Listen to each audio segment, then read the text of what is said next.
So I first heard about Joe when it was when I was playing with Caesar. And Chris Hale Caesar's an awesome guitarist. Ah, Yeah.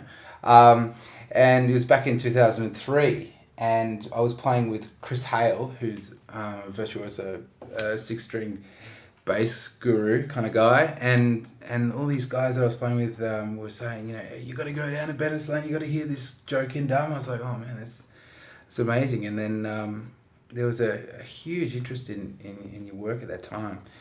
Since then, I had a chance to hear a number of things that you've created.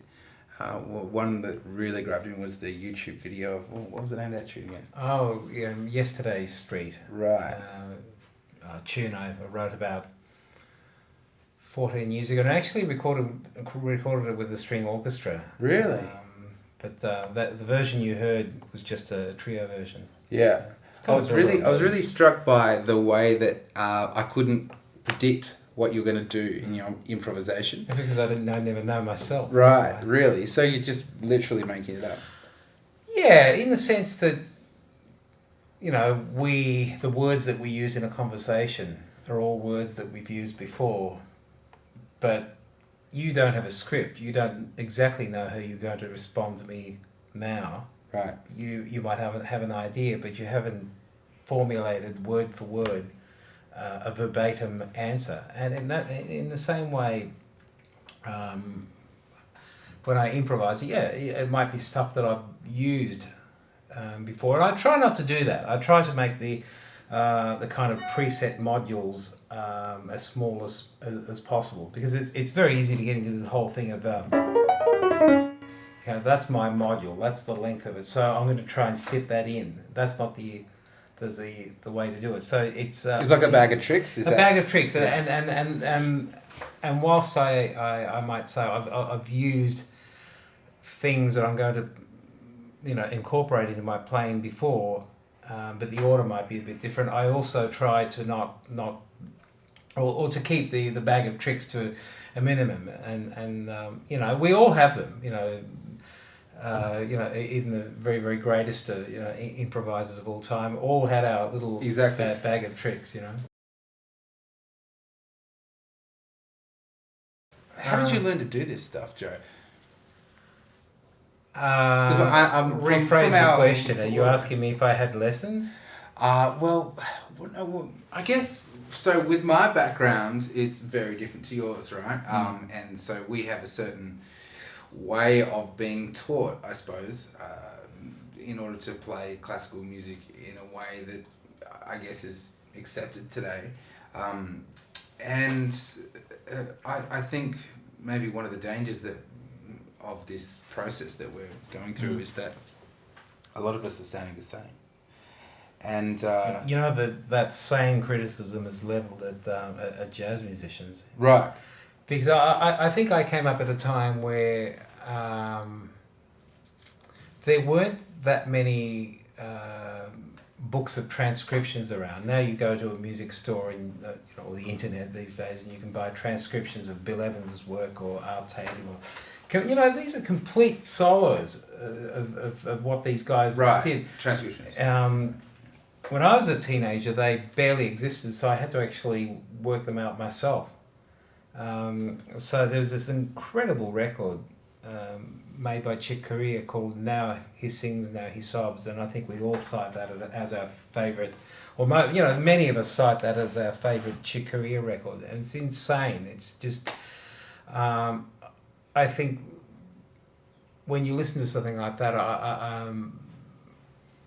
you begin to believe that someone like Chick Corea or Bill Evans and people like that are the true heirs of the work done by Rachmaninoff and Ravel, and as you mentioned, alluded to before with me. I think they're the true heirs of that sort of music, or that way of making music, or art music, if you want to put it that way. And you really hear it on this record with Chick Corea. And I wore out the needle. It was on a record. We had no CDs. We had cassettes. and I transcribed the whole thing. That is, I listened to the record and wrote down every note he played. Right.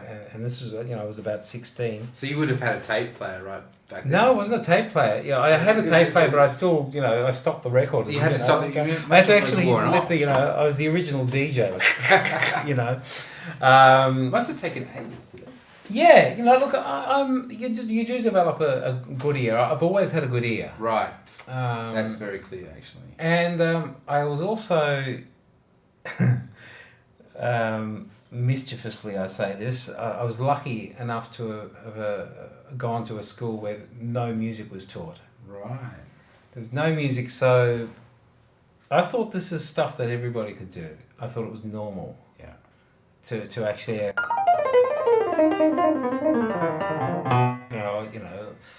say if Oscar Peterson had played something like that, I thought it was normal that anyone could actually sit down, listen to it a few times, and write it out.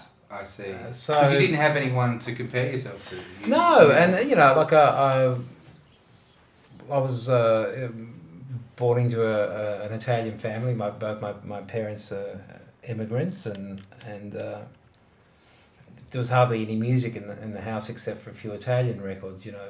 Pop stars of the 1960s, the Sanremo Song Festival winners like Gianni Morandi and Nicola Di Bari and Claudio Villa and people like that. So, but the interesting thing is that later I found that I was always impressed with the arrangements on these records, the orchestral arrangements. Sure. And later I found out, guess who was the arranger wasn't a lot of Ennio Morricone. Oh, wow. So in some ways that provided my education, and also in those days, So it sounds to me like you were a very resourceful, self-educated man, like in a lot of ways. Yeah, and I guess I still am. I didn't hear. You didn't have somebody like over the piano like rapping it up. No, I've never had.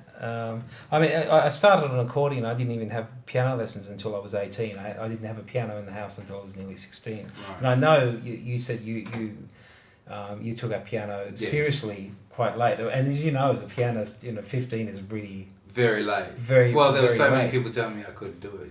Yeah, exactly. I mean, all I've had, I still tell people, get people telling me I can't do things, and I have to ignore them. Like I had, when I was 15 years old, and actually I was a really good accordionist. I have to say this. When I was about 11 or 12. I made my first record and did all the arrangements at 14, and then gave the accordion up. I still play it occasionally, but so I say that because I wasn't a complete novice when I came to the piano. At least I knew about music to an extent.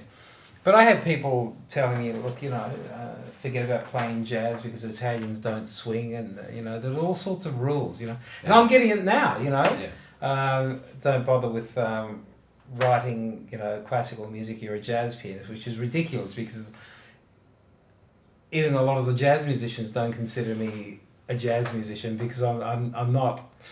I bring all sorts of influences into my playing. I don't think of this as jazz. When I play a standard or Moon River, a ballad